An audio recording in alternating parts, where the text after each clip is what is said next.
Mengapa akhirnya transformasi digital pemerintahan ini menjadi semakin mendesak, Pak, saat ini? Dan apa indikator paling nyata bahwa Indonesia memang harus mempercepat transformasi ini? Silakan Pak Tubagus. Iya, Mbak Dina, terima kasih pertanyaannya. Jadi kesatu memang kita butuh mengadopsi teknologi digital, GovTech atau apapun itu namanya, karena kita butuh upaya untuk meningkatkan kualitas tata kelola pemerintah kita.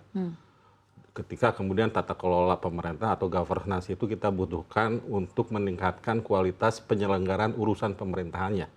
Dan juga untuk meningkatkan kualitas layanan publik kepada masyarakat. Memang dalam diskusi yang kita selalu jalankan di bawah komite percepatan transformasi digital pemerintah, memang agenda GovTech digitalisasi itu tentunya ingin mendukung beberapa agenda penting nasional.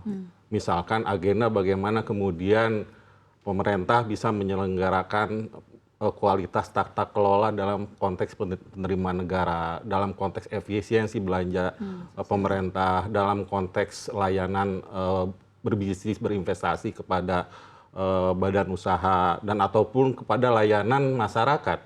Sejak masyarakat itu lahir sampai kemudian meninggal dunia. Itulah yang kemudian sedang kita bangun kerangka konsep di mana kemudian GovTech itu diaktualisasikan dengan menempatkan DPI namanya. DPI itu adalah Digital Public Infrastructure yang memang sekarang menjadi mainstreaming di dunia untuk meningkatkan kualitas penyelenggaraan pemerintah melalui adopsi digitalisasi yang kemudian didukung, ditenagai oleh AI juga di dalamnya. Jadi intinya adalah bagaimana kemudian adopsi teknologi DPI dan AI ini bisa dipakai untuk menyelenggarakan tata kelola dan kualitas layanan pemerintah yang lebih baik. Maka untuk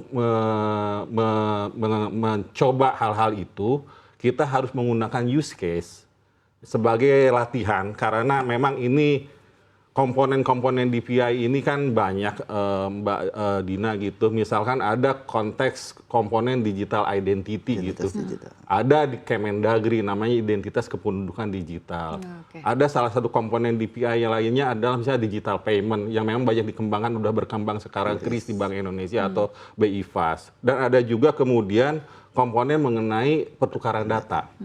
Di Komdigi itu sedang dibangun namanya SPLP, Sistem Penghubung Layanan Pemerintah, sebagai platform pertukaran data antar instansi. Dan inilah komponen-komponen ini yang kemudian akan kita daya gunakan untuk menghasilkan suatu output penyelenggaraan urusan pemerintah yang berdampak gitu. Maka kemarin kita diskusi, akhirnya kita memilih salah satu use case di mana problem statement-nya jelas adalah program perlindungan sosial. Karena problem statement-nya jelas bahwa kemudian ada mistargeted di sana. Dan ada kemudian isu dalam pendistribusian bantuannya. Nah, kemudian pertanyaannya adalah, hipotesanya adalah bahwa dengan adopsi teknologi DPI, maka kemudian kualitas pentargetannya akan lebih baik. Dan pendistribusian bantuannya akan lebih baik, lebih transparan, lebih inklusif, lebih low cost dan sebagainya.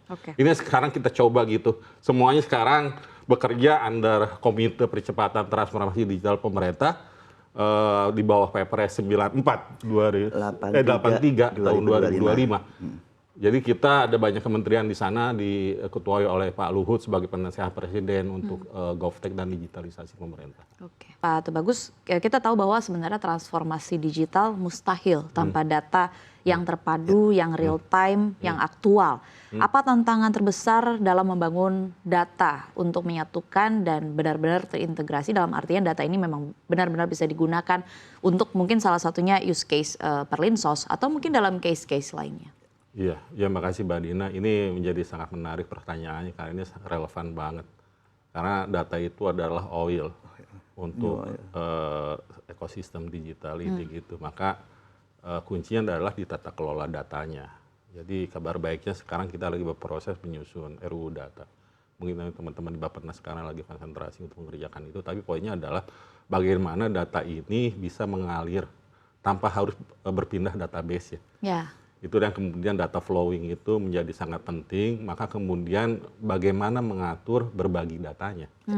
Itu yang kemudian menjadi penting. Ketika mengatur berbagi datanya, maka tata kelola standar, katalog, protokol datanya harus ada, termasuk compliance kepada perlindungan data pribadi, PDP. Nah inilah yang memang kalau nggak ada use case-nya agak susah kita menerjemahkan itu semua. Iya. Maka yang sekarang sedang kita kerjakan adalah menempatkan satu use case Perlinsos ini yang coba kita sebagai laboratorium kita bersama di semua kementerian lembaga yang terlibat untuk sama-sama menguji ke satu proses bisnisnya, kedua sistemnya, ketiga infrastrukturnya segala macamnya.